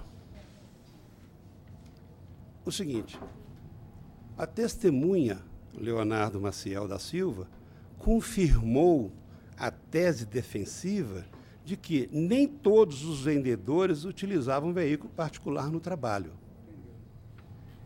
Então, visto isso, neste contexto, julgo improcedente o pedido. Porém, se Vossa Excelência recorrer ao depoimento do Leonardo, ele diz apenas que um vendedor não usava veículo, que era do centro, porque não tinha como usar veículo no centro. está claramente dito no depoimento dele e da outra testemunha de que era exigido, ele era supervisor, o Leonardo, ele é quem admitia o vendedor, ele, se não tivesse o veículo, ele nem prosseguia com a admissão, porque era impossível realmente, inclusive ele como supervisor, assim, foi... realmente eu não consegui entender ela colocar duas frases baseado na testemunha do Leonardo, que exatamente falou o contrário. Então, se houver a oportunidade de lerem o testemunho do Leonardo aí, vocês vão ver que realmente ele não disse isso. Então, nesse quesito do veículo, eu achei muito vago, sem sustentação. Infelizmente, a juíza não leu o depoimento das duas testemunhas. E eu queria, encarecidamente, requerer que vocês lessem para que tivesse realmente uma posição. Então, nesse sentido do veículo, seria isso. E, na ação, houve um pedido, porque o vendedor, ele... Só um minuto. Pois não, senhor. Só desculpe interrompê-lo, mas é o seguinte, o recurso de Vossa Excelência não está sendo conhecido. Não sei se o senhor observou, mas ele não foi conhecido porque, segundo o relator, o juiz de primeiro grau não despachou recebendo ou não recebendo o recurso. E que, segundo o relator, o autor teria tido vista dos autos e não se surgiu contra isso, não se manifestou. Então, como não houve essa manifestação de primeiro grau contra a admissibilidade do recurso, ele não está conhecendo. Então, a sustentação de Vossa Excelência ficaria restrita só a essa questão do conhecimento. Nós não estamos entrando ele não está entrando no meio. Não cheguei realmente a... Então, ele entendeu dessa forma. Eu até estou pedindo Vênia como presidente da turma, porque eu até não participo do julgamento. Então, eu sou só os três que participam, eu estou fora desse julgamento. Mas, só para esclarecer, Vossa Excelência é isso, que ele não conheceu porque, segundo o relator, o juiz de primeiro grau não teria despachado recebendo ou não recebendo o recurso. E como não houve esse despacho, ele baseado na jurisprudência da turma, que data vênia, eu já vou dizendo que eu não concordo com essa jurisprudência, eu não participei desse julgamento aqui, talvez eu não tenha participado desse julgamento. Eu acho que é caso, se fosse eu participando do julgamento, era o caso de converter o julgamento em diligência, voltar no primeiro grau, para que o juiz de primeiro grau despachasse, conhecendo ou não conhecendo, ou recebendo ou não recebendo o recurso. Aí sim, depois eu poderia, então, verificar por que ele conheceu ou não conheceu. Acho que não era caso de agravo, porque é um caso de omissão do juiz, não é caso de ele ter recebido ou deixar de receber. Data vênia. Estou só esclarecendo isso, porque como Vossa Excelência cita como sendo jurisprudência da turma, a jurisprudência da turma, mas quando eu não fazia parte da turma. Mas, de qualquer forma, estou esclarecendo, Vossa Excelência, que no ponto que está o voto, é só com relação mesmo ao não conhecimento, o mérito está sendo examinado. Doutor Berg, tem intenção de mudar de Doutor Jorge, como é que tem sido o seu posicionamento quanto a isso? Você viu? Até porque hoje, com o novo CPC, eu acho que a coisa pode... de acordo com o que está. Com essa forma aqui de não conhecer... Não conhecer. Porque no relatório o que consta é que não é que ele deixou de apreciar, que ele não conheceu do recurso. Não, ele não conheceu. Não há qualquer tipo de despacho. Ele não deu despacho dizendo se admitir ou não admitir. Ele não denegou. Pelo que eu vi não aqui, há denega, não. O despacho não foi denegado. Se ele tivesse denegado, sim, aí caberia agravo, não houve agravo. Aí valia agravo. O autor não se insurgiu contra o não recebimento do apelo. Mas na verdade não é não receber, parece que o juiz... Não há despacho de recebimento ou de não recebimento. Simplesmente o juiz não despachou o recurso ordinário. É o que eu iria requerer, Excelência. Bom, aí vocês que estão julgando, eu estou só dando... Apesar que eu já fiz essa situação igual, tá? Se é omissão, eu... Eu vi que não havia o despacho, a pessoa tinha feito, também, eu disse e pedi pelo menos para o juiz apreciar. Vocês é que sabem, então... Senhor presidente, eu na verdade... Converte. Eu fiz a decisão com base no levantamento da jurisprudência da turma, mas de fato, me parece mais então adequado nós fazemos a conversão em diligência e para que o juiz faça a admissão. Você quer fazer burocraticamente ou turma? O juiz acho que podemos fazer aprecia a admissibilidade ou não do recurso. Né? Pode fazer pela certidão. De ofício, relator? Pois é, aqui convertido o julgamento em diligência, para que o juiz de primeiro grau despache recebendo ou não eu tenho 2 meses que eu fiz isso praticamente. Que aí vai lá, se ele achar que é tempestivo, ele reconhece, achar que não. Vale que é, aí é outra coisa, né? Essa é uma terceira. Isso passou despercebido, o juiz... Não, passa. Eu não sei que eu fiz isso lá no gabinete em 2 meses. Então fica dessa forma, então... Aí será marcado um novo julgamento. Aí sim, aí vai converter em diligência, o juiz vai dizer se recebe ou não recebe. Se ele receber, vai dar vista na parte contrária, etc. E o processo volta para cá, aí sim. Será examinado, então, a admissibilidade do voto do recurso de Vossa Excelência e aí perde foi o caso. Pois não? Então fica convertido. E quando voltar, vai entrar em pauta novamente. Ele está retirado de pauta, vai entrar, Vossa Excelência vai ser... vai ver a pauta, se quiser voltar para a sustentação oral, pode voltar. Tá bom? Se ele não receber, ele vai ser intimado que não recebeu, vai poder agravar de exato. Aí é outra, mas o juiz tem que despachar, recebendo ou não. Tá? Já ajudou muito. Agradeço, viu? Muito obrigado. Fica prejudicado o exame, só prejudicado o exame dos demais. Né? Ok? Então tá bom. Doutor Gessé, acabou? Não tem mais? Coisas do PJE. Do doutor Gessé. Isso costuma acontecer. Às vezes o PJE mesmo que passa lá, o juiz nem viu. Agora o número 18 da pauta 18. É apenas um pedido para assistir ao julgamento. É o processo 10.977, 13/2016. Presente o doutor Sidney Neves Rodrigues, que está representando a recorrente reclamada Um Brasil. Deixa eu só abrir aqui. Apenas assistirá. Robert, renovar em Um Brasil. Doutor Gessé, conclusão, por favor. Senhor presidente, estou conhecendo os recursos ordinários interpostos. No mérito, nego o provimento ao apelo do autor e dou parcial provimento ao recurso das reclamadas para excluir da condenação a restituição de valores com gastos com celular. Todos gastos com celular. Valores gastos com celular. Né? Com sobrando, vá. Mantém o valor da condenação por conta ainda compatível. É o meu voto. Pois não, doutor, só está assistindo, doutor Jorge? De acordo. Doutor Marcelo? De acordo. Então, decisão unânime, nós temos o voto relator. O resto está tudo ok? Já tudo adequado? Tem uns processos em que há impedimentos, mas... Já foi votado também. Muito bem. Então, declaro que os demais processos de relatoria do doutor Gessé foram decididos em conformidade com os votos já registrados eletronicamente. Passemos à sala do doutor Marcelo. Relatoria do doutor Marcelo. Senhor presidente, pela ordem, tem um processo que eu vou requerer o adiamento para a próxima. E vou explicar por quê. Perdão? Esse processo aqui, o depoimento pessoal, é o número 34 da pauta, o advogado deve estar presente, José Pereira Martins, SPAL, Indústria Brasileira de Bebidas.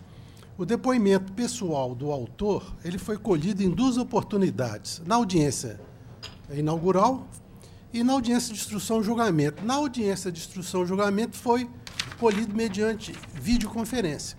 O voto está feito, o voto está com base no depoimento dele na primeira audiência, mas que eu tinha elementos suficientes, mas até as vésperas do julgamento eu não consegui, ninguém consegue ter acesso à videoconferência.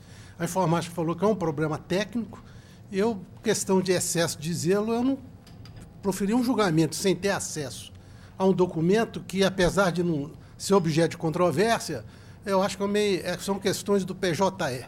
Eu não me sinto com a consciência em paz. Então, eu estou requerendo adiamento e até lá vou ver se adiado até para a próxima sessão para ver se a informática consegue resolver esse problema. E aqueles senhor, dois... né, que está presente, doutor... Então, já está sabendo o motivo do adiamento. Doutor Marcelo quer verificar essa questão dessa videoconferência. Até o PJE já está complicado, com videoconferência acaba de complicar, mas aí daqui a pouco não tem jeito. Mostra a responsabilidade. Pois daqui a pouco a gente não está conseguindo, mais nada. Bom, então continuamos. Tem dele também que saiu de pauta, não tem algum que saiu de pauta, negócio de IOJ, não sei o que, não tinha não? IOJ. O Marcelo? Vou dar uma olhada. Mas se tiver mas acho que os dois primeiros. Há um pedido de preferência, aliás, há uma preferência regimental, numa inscrição feita hoje no processo 13 da pauta, que é o RO 10.491/94/2016. encontra-se inscrito o Dr. Jackson Ferraz Costa, pela reclamada recorrida. Só para você olhar lá, que às vezes... Como é que é? É o número 13 da pauta. Evaldo Constru Dr. Rocha. Jackson está inscrito pela recorrida. Bom, é o doutor Marcelo. Doutor Marcelo, conclusão, por favor. É o 13 da pauta, né? Sim, senhor. Confirmando o número, é o processo 10491. 10491.4,94. Sim, senhor. Conheço do recurso interposto e no mérito nego-lhe provimento. A conhecendo negando, atende Vossa Excelência? Ou não? Perfeito. Perfeito, pois não. Doutor Jorge, aliás, eu... Não, aí vocês três. Aí somos nós três. De acordo. Eu também de acordo, decisão unânime nos seus votos, relator. Obrigado, boa tarde. Stefano. Boa tarde. Próximo. Alô? Estava fora da...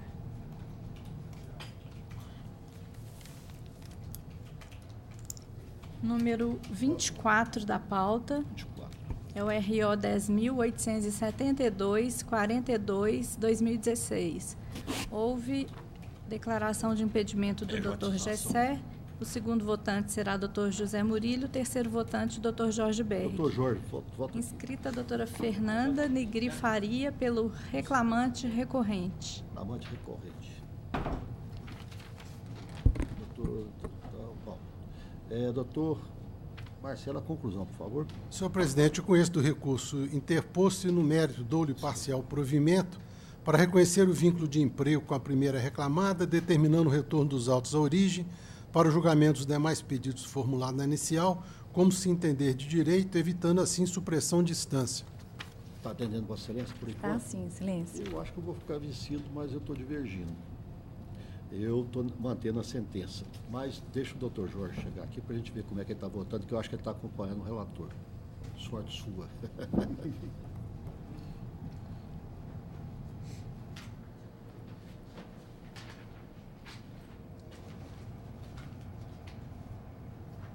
Ele não lançou aqui. O doutor Gessé está impedido e o doutor Jorge não lançou aqui o voto. Tá. Então, Parece que ele já votou. Ele sim. já já está acompanhando? O relator. Acompanha o relator. Então, ótimo para a senhora. Muito obrigada.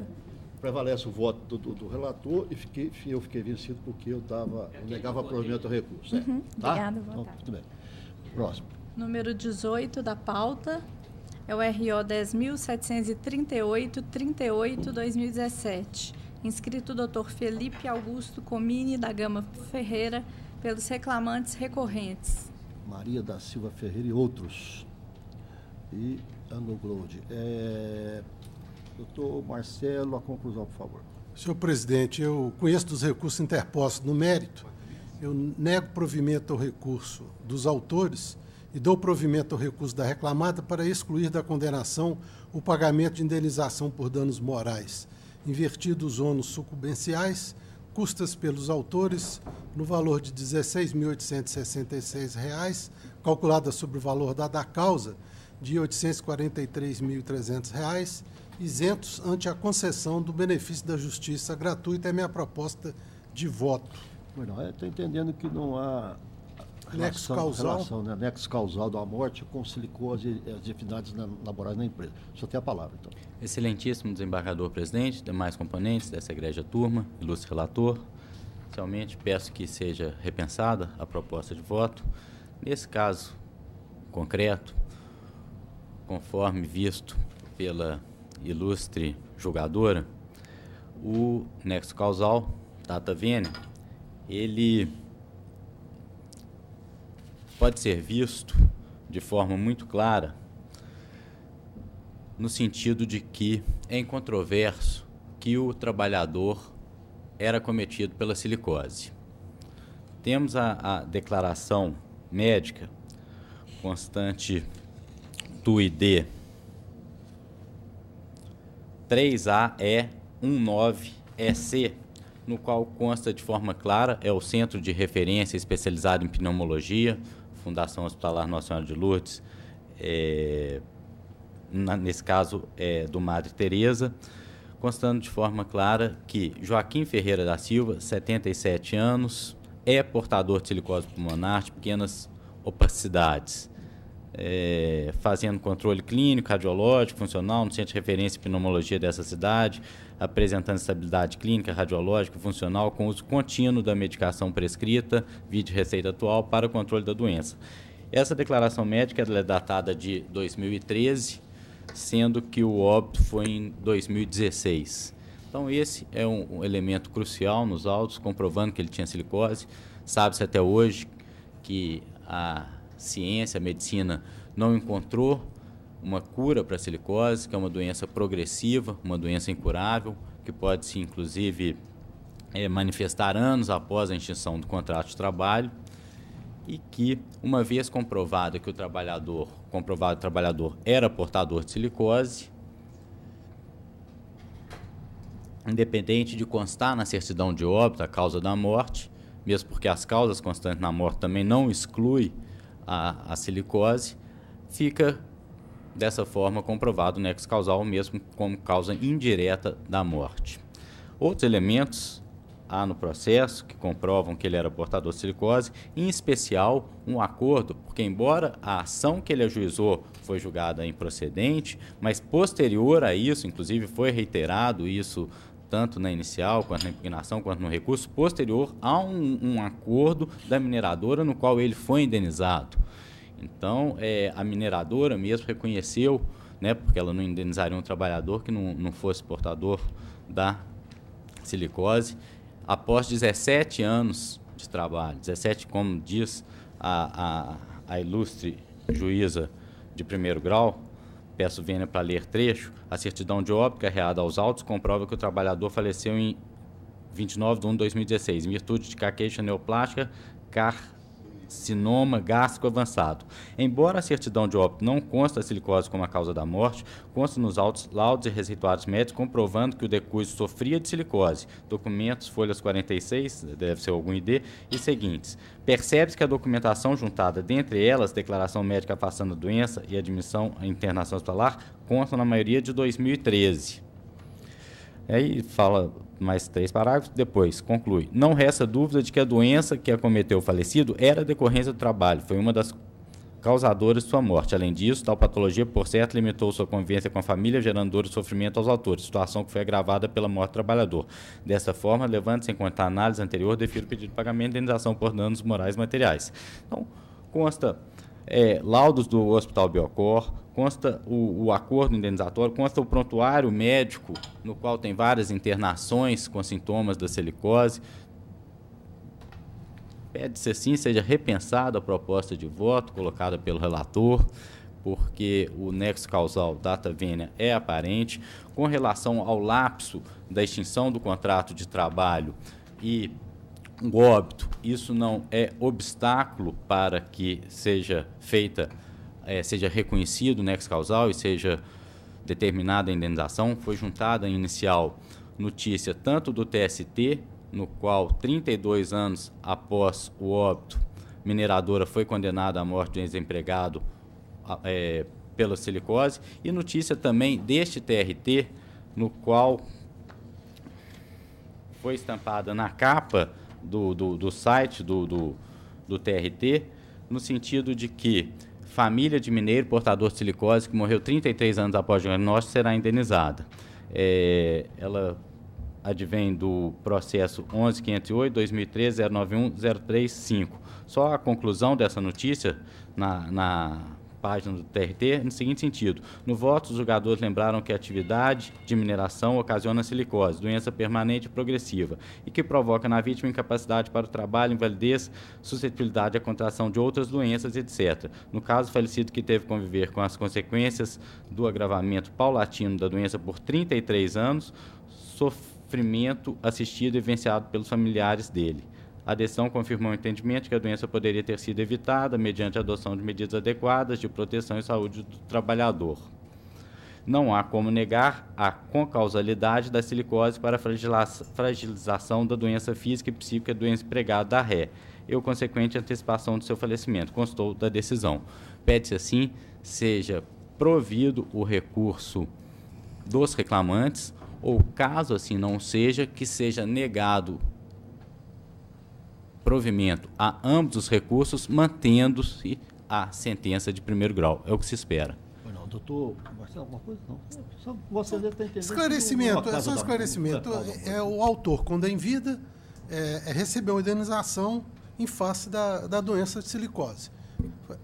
Faleceu aos 80 anos. Quer dizer, morreu de morte morrida, ia morrer de qualquer jeito. Quer dizer, nós todos vamos falecer.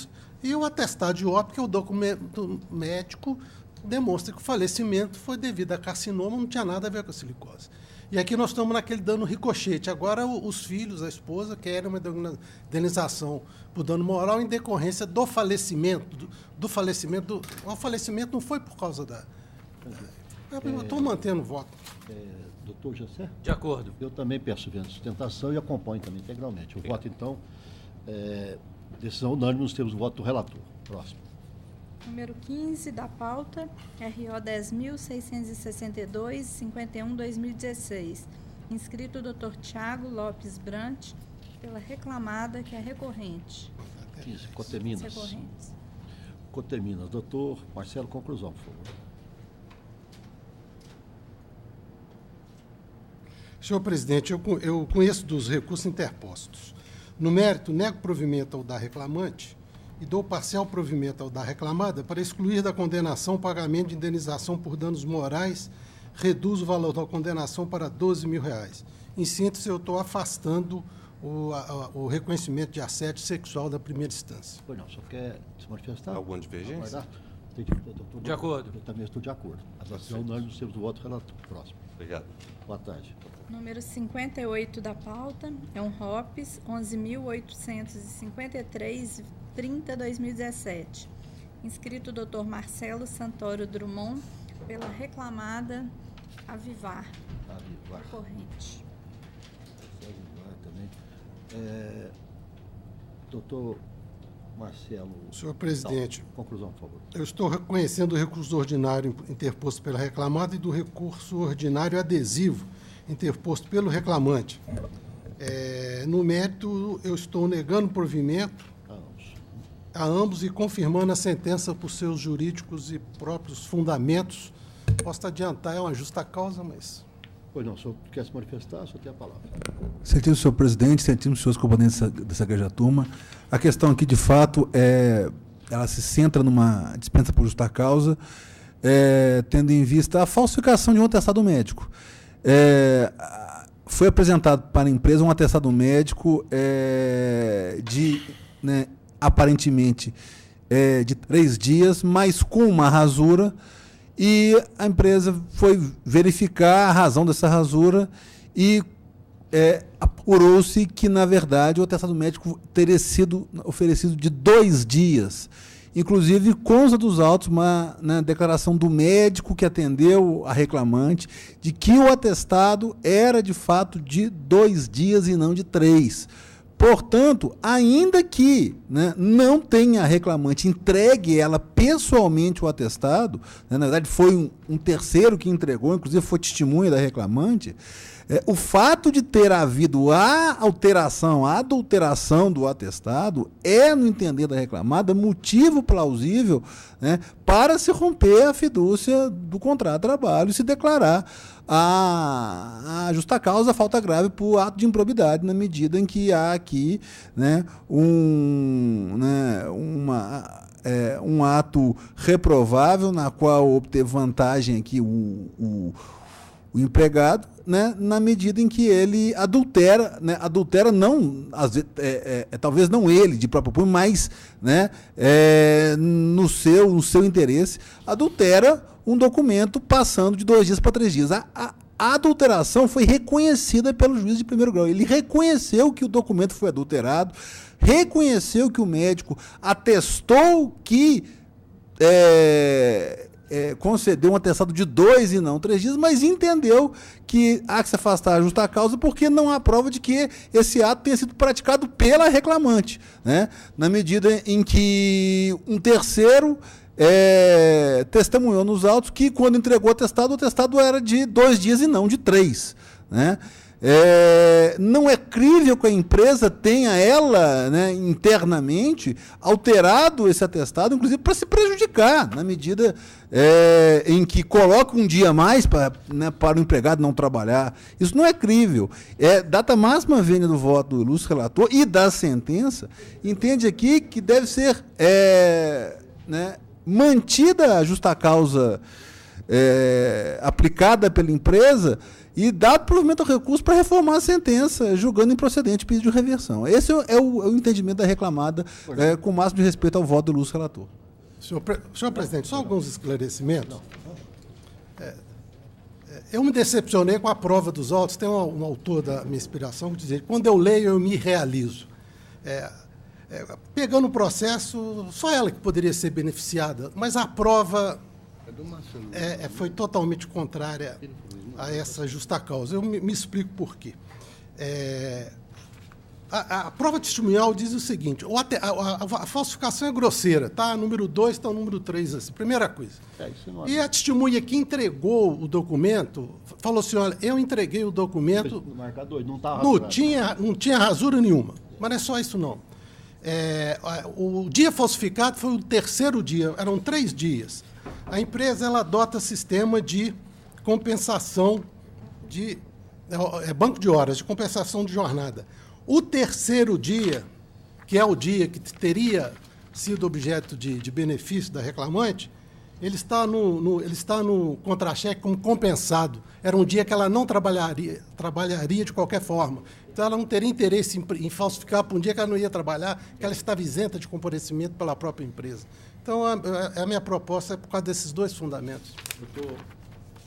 Senhor presidente, para mim, atestado médico rasurado é justa causa, não tenho dúvida nenhuma quanto a isso. No entanto, neste processo especificamente, eu tive dúvida se ela foi efetivamente a responsável ou não pela rasura. E aí, diante dessa dúvida... E não foi ela que entregou. Quem entregou foi uma testemunha que falou: quando eu entreguei, estava marcado 2 dias, não está rasurado. Eu não tenho condição de manter. Ainda tem essa questão aí, quer dizer, ela não tinha interesse nenhum de rasurar, porque o terceiro dia... Ela estava isenta de comparecimento. Dia de folga dela compensatória. Bom, eu também peço vendo da sustentação, eu estou acompanhando o relator. Decisão unânime, seus votos, relator. Boa tarde, próximo. Número 11 da pauta é o RO 10.381-02-2016. Inscrito o doutor Eduardo Vicente Rabelo Amorim pelo recorrente, que é o reclamante. Conclusão, doutor Marcelo. Deixa eu esperar ele... Sim, paramentar. É o processo 10.381, Banco Santander. Eu conheço dos recursos interpostos e, no mérito, nego-lhes provimento.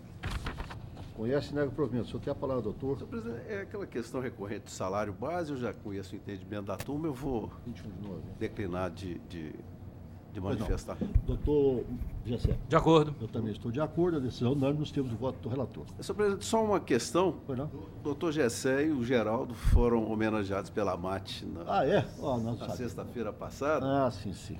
E não tive oportunidade de falar anteriormente, mas foi uma grande alegria para nós advogados. Sim, claro, tem que fazer o registro. Tenho certeza que fala pelo Geraldo também, mas foi uma grande honra. O Geraldo não merece, não, mas todos os casos vão deixar. Então, para a gente foi uma grande alegria, então só dizer isso. E nós eu que agradeço a homenagem, doutor. Nós agradecemos também em nome do tribunal, nós agradecemos. E vai fazer o registro. Muito obrigado. Doutor, parabéns para ambos, né? Pronto? Pronto. Okay, né? Aí tem aquele que realmente o senhor estava lembrando. Tem um que vai retirar de pauta, doutor Marcelo também, aquela mesma questão, da pauta, né? Que é o 10.333-35-2016. E tem um que não saiu, porque é aquilo que ele levantou a dúvida, depois nós perdemos. Então... Aí tem um que eu estou tirando agora em pauta. Então você não tirou. É esse, né? Isso. Não, qual que é? Eu tenho que ver aqui, eu lembro aqui. Aquele que você tirou mais cedo. Você vai incluir dia 18. É o da suspensão, doutor? Não, e tem um outro que eu fiquei de suspender aqui porque tem o J. Deixa eu ver aqui. Tem o quê? Tem uma IUJ. Pois é, esse que nós adotamos já. É o 10.333-35? Número 8. É um que nós anotamos. Tinha dois. Um não era para suspender, porque era específico. É o número 8. Não liberado. É ente público, responsabilidade subsidiária. Suspender. Isso. O outro você levantou a dúvida daquele que não, que era específico. O Gilmar Mendes mandou suspendeu especificamente. Isso. Aí o senhor refez o voto. É aquele que tem que suspender. Esse eu não. Eu sei, entendi. Não sei. Ele tem tramitado uns 20 e não disponibilizado. Bom, então, só um minutinho aqui, João, que nós queremos conversar um negócio aqui. Bom, já foi feito o registro do Dr. Gessé, do Geraldo. Bom, os demais processos da relatoria do doutor Marcelo também já foram decididos em conformidade com os votos já registrados eletronicamente. E nada mais havendo a tratar, declaro encerrada a sessão com a ata já aprovada. Agora, desliga o som. Agora, só que eu queria saber...